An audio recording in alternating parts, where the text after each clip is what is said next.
selon tes sang. Oh, parce que tu es fidèle. Et parce qu'il n'y a pas ton semblable. Parce que tu as voulu lui faire du bien. Nous te bénissons, oh, alléluia. Ce que tu as commencé à faire dans ta vie, tu vas l'amener à la perfection. Parce que tu es fidèle. Alléluia. Alléluia. Fidèle. Tu es fidèle. Tu es fidèle. Tu es fidèle. Fidèle. Tu es fidèle. Tu es fidèle. Tu es fidèle. Tu es mon ami. Jésus-Christ, mon ami. Mon ami. C'est famille. Moi, la chanson, je ne connais pas. Ton amour me suffit. Tu me suffis, mon ami. Tu me suffis, mon ami. Tu es mon ami. Tu es Emmanuel. Emmanuel, mon ami. Emmanuel, mon ami. Ton amour me suffit. Ton amour me suffit. Tu me suffis, mon ami. Tu me suffis, mon ami. Tu es Emmanuel. Tu es Emmanuel. Emmanuel, mon ami. Emmanuel, mon ami. Ton amour me suffit. Ton amour me suffit. Tu me suffis, mon ami. Tu me suffis, mon ami. Mon ami est mon ami. Mon ami. Mon ami est mon ami. Mon ami. Mon ami. Mon ami est mon ami. Mon ami. Il s'appelle Jésus. Mon ami est mon ami. Mon ami. Mon ami est mon ami. Mon ami. Mon ami est mon ami. Mon ami. Alléluia. Nous avons, ok, il est écrit, si l'Éternel ne bâtit la maison, ceux qui la bâtissent travaillent en vain. L'Éternel ne garde la ville, celui qui la garde veille en vain.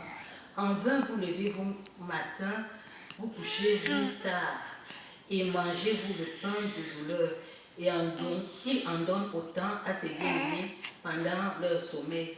Voici des fils sont un héritage de l'Éternel, le fruit des entrailles est une récompense. Comme les flèches dans la main d'un guerrier, ainsi sont les fils de la jeunesse. Heureux l'homme qui en a rempli son carquois. Ils ne seront pas confus quand ils parleront avec des ennemis à la porte. Amen. Amen. Fait que, ce qui m'intéresse ici, c'est particulièrement le verset 1. Si l'Éternel ne bâtit la maison, ceux qui la bâtissent travaillent en vain. Amen. Amen. Et il dit après, si l'Éternel ne bâtit la ville. On va aller avec la maison parce que ici, la maison qui nous accueille aujourd'hui est une nouvelle maison. Amen. Notre bien-aimée Evelyne a marché, a vécu au Canada, a vécu dans son pays d'origine, a sûrement fait des voyages. Mais Dieu lui donne une nouvelle chance. Dieu lui donne une nouvelle occasion. Dieu lui donne une nouvelle possibilité de pouvoir le servir, de pouvoir vraiment vivre une nouvelle expérience avec lui. Alléluia. Et quand tu commences quelque chose, c'est bien que quand tu reçois un don de l'Éternel, tu ramènes ce don-là à l'Éternel. Alléluia. C'est pour ça qu'ici, il dit que celui qui bâtit la maison bâtit en vain. Parce que je peux bâtir une maison, mais si Dieu n'est pas avec moi, quand les vents vont souffler, quand les épreuves vont venir, la maison ne va pas tenir. La maison ne va pas être stable.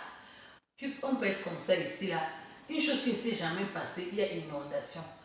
Mais à cause du fait que tu as bâti cette maison, tu as commencé avec l'Éternel.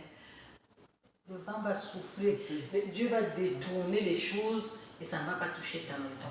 Mais si tu bâtis cette maison-ci en te tapant la poitrine, les vents vont souffler. C'est d'abord la maison-ci que tu penses.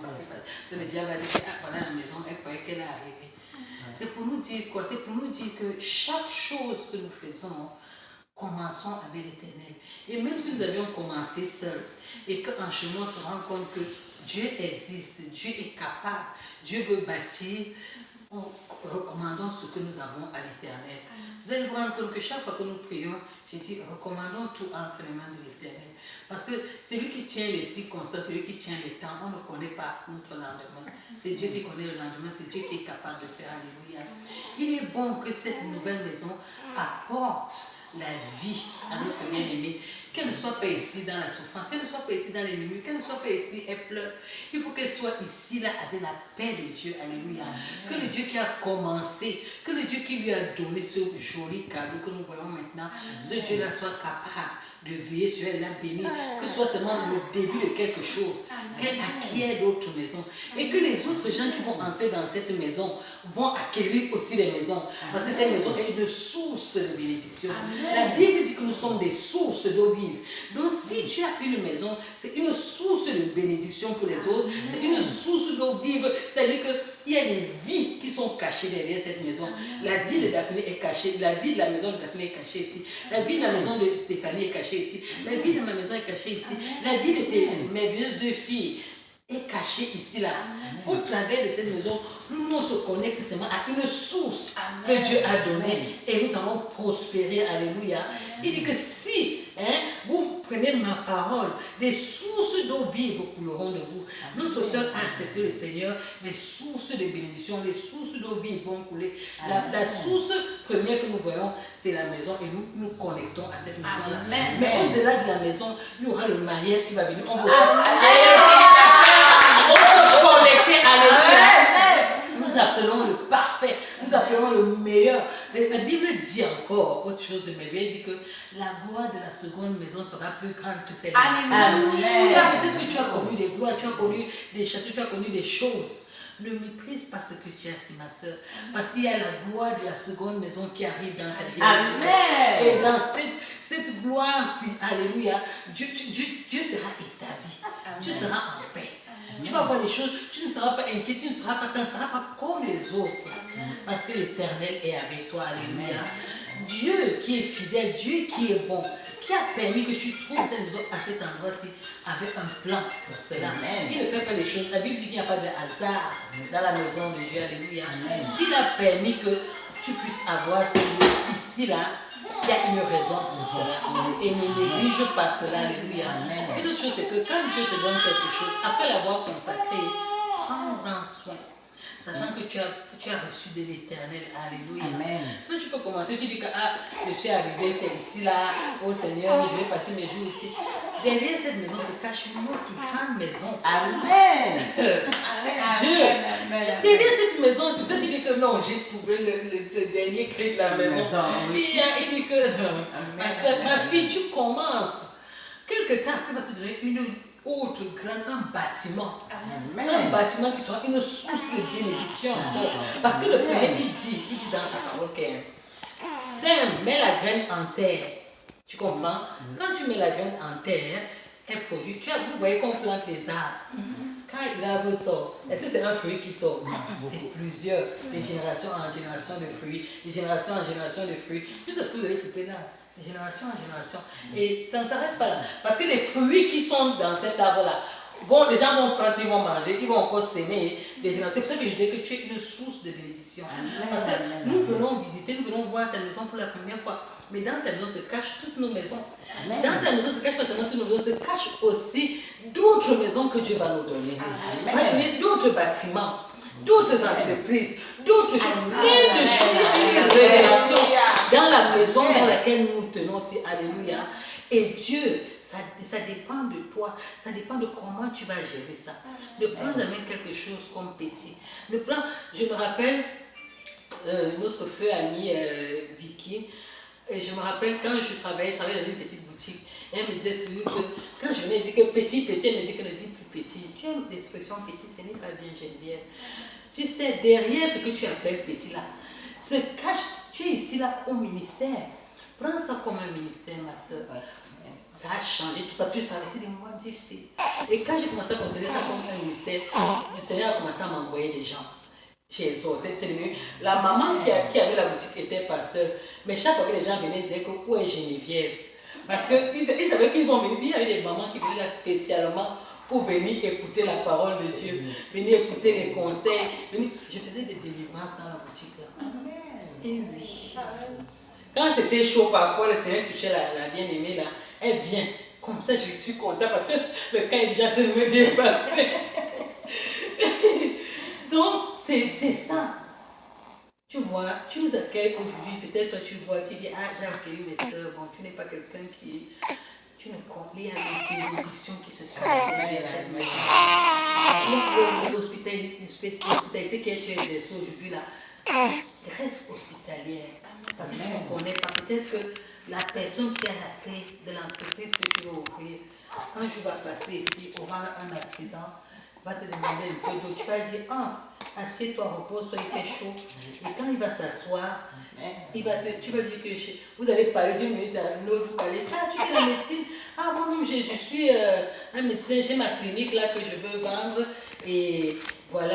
Et c'est comme ça que c'est parti. Tu te retrouves avec une clinique juste à cause d'un verre d'eau. Dans ta maison, je ne sais pas, c'est ce que c'est mon cœur de dire, que cette maison-ci cache plein de bénédictions. Amen, amen, amen. Que tu vas vivre, que tu vas exploiter. Amen. Tu vas aller de gloire. Tu ne connais pas où Dieu t'amène. Tu n'écoutes, tu es en train de goûter les prémices de quelque chose de glorieux que Dieu va faire avec toi. Et ne regrette pas ton passé. Parce que la Bible dit que ce qui est passé est passé. Il dit que voici, je fais toutes choses nouvelles. Donc tout redevient nouveau. Tu deviens une nouvelle belle jeune fille croquante, pimpante. Nous avions prévu quelque chose à faire. C'est simplement que le Seigneur m'a dit que ce n'était pas le temps. Alléluia. Il y avait une dame qui devait venir ici. Là. Le Seigneur nous a eu à cœur. J'avais à cœur qu'elle vienne. J'avais une image. J'avais à cœur que la femme vienne. Elle te fasse belle. Mais le Seigneur, ça c'est ce que j'avais à cœur moi. Oui. Mais le Seigneur a mis non. Fait que après vous allez vous organiser avec Daphné. Elle va le faire. Il faudra qu'elle pose cet acte-là. Okay. Parce qu'il faut que tu aies une autre image. Le jour où elle va le faire, dès qu'elle finit de le faire, tu arranges bien, tu la coiffes Daphné. Vous lui faites une photo portrait, elle met ici. C'est ça qu'elle va mettre derrière son bureau. Donc, je rends grâce à Dieu parce que tu es sorti, c'est quand je dis ça au travail. Tu vas mettre la photo là derrière ton bureau. Tu vois, parce que ça sera un souvenir. Ça sera un souvenir de que où tu étais, ce que Dieu a fait de toi. Amen. Le passé est passé. Dieu, tu sais, il y avait, je bénis Dieu encore, malheureusement, il n'est pas là. On avait notre bien-aimée Vicky. Chaque fois, elle venait, elle entre dans ma boutique comme ça. Après, elle me dit, Geneviève, viens, passe le soir. Quand je passais là-bas, elle dit que Daphné, occupe-toi de Geneviève. Je t'assure, j'avais les cheveux naturels crépus. Mais quand je sortais de la boutique de Daphné, tu pouvais voir comment lisser les cheveux. Il y avait une cour, mon visage se transformait. J'ai les photos. Je te dis, il y avait des jours qui disent que va prendre Geneviève, aller marcher à tel endroit. On part comme cette année-ci. 2 ou 3 années plus tard, je me retrouve en train de travailler à cet endroit-là. Mais quand on part, je ne sais pas quoi, comment, pourquoi elle nous dit. Parfois, même, comme moi j'étais souvent réticente à ces idées, j'étais comme quand elle vient, quand Daphné avait chaud, quand Daphné vient se pointer, je dis quoi?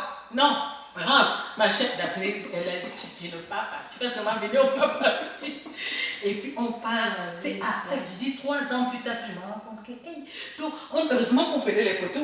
J'ai la photo du jour où on est allé marcher. Et si tu me vois sur cette photo-là, tu ne vas pas reconnaître que c'est moi. Sur la photo là où on est habillé, on est parti marcher, on a dit qu'on marche par la foi. Et c'est écrit, j'ai écrit en bas que. Je vais te montrer ça quand je vais finir le partage. Et ici, on marche par la foi. On prend des photos, on ne sait même pas ce qu'on fait. Mais Dieu sait ce qu'on fait. Donc, amen, amen, amen. Fais attention.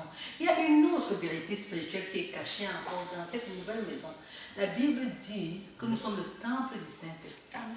Ça veut dire que moi, toi, mes bien-aimés, même nos petits bébés, là, ce sont tous des potentiels temples du Saint-Esprit où Dieu veut venir habiter.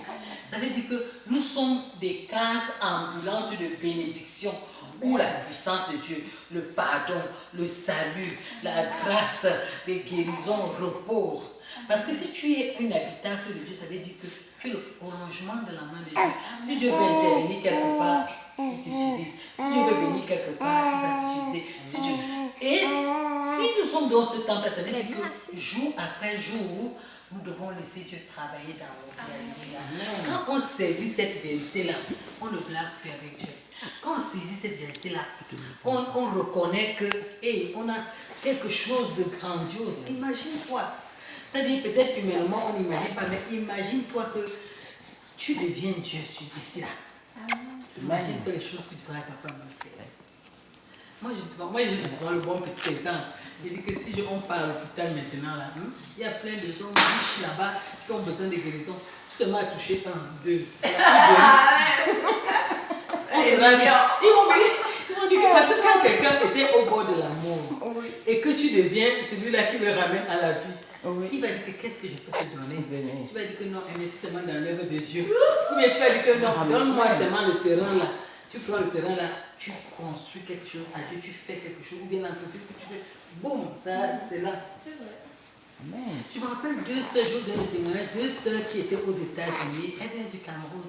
Non, elles étaient en Angleterre d'abord. Elles travaillaient comme vous voyez les gens qui assistent les personnes anciennes là, chez une maman, et la maman était malade. Les deux bien-aimés ont prié pour la maman là. La maman là est guérie. La maman là est guérie et elles ont adopté. La maman là les a adoptés. Amen. La maman les a adoptés. Et oui, elle nous a donné la nationalité anglaise. Et oui. Notre Dieu est grand, notre Dieu est bon, notre Dieu est merveilleux. C'est-à-dire, être des habitants de Dieu là, c'est quelque chose d'important. Être des habitants de Dieu est quelque chose qu'on doit désirer. Que si tu connais, tu ne vas pas négliger cela.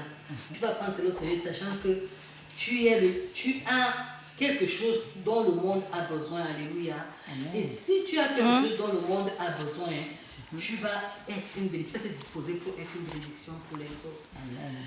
Fait que voilà en quelques mots ce que je voulais partager avec vous avant qu'on ne prie, que vous sachiez que Dieu est fidèle, Dieu est bon et que ce qu'il a décidé de faire dans notre vie, il va le faire. Si on se dispose, il va nous utiliser pour sa gloire. Alléluia. Amen. Une dernière chose que je veux te dire, c'est que ne regarde pas les conditions actuelles que tu vis.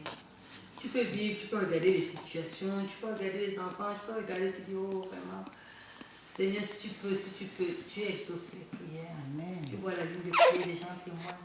Ça veut dire que Dieu est capable, Dieu exauce. Donc ne t'inquiète pas, Dieu va faire. Alléluia. Et quand il va faire, tu vas vivre quelque chose de merveilleux. Amen. Fait que je saisis l'occasion, certes je parle à notre sœur Evelyne, mais je nous parle à tous. Parce que je sais que ce que Dieu fait dans la vie de notre sœur Evelyne, il va le faire dans nos vies chacune. Si nous nous rendons disponibles pour lui, si nous nous préparons, si nous attendons à lui, il va le faire. Amen. Amen. Il est le Dieu fidèle, il n'abandonne pas ses enfants. Amen. Amen. Donc voilà la parole que nous avions, voilà la parole que je voulais partager avec vous. Amen. Et je crois que Dieu est fidèle, il va faire au-delà de ce que je peux partager avec vous. Amen. Amen. Amen. On va attendre les autres pour prier.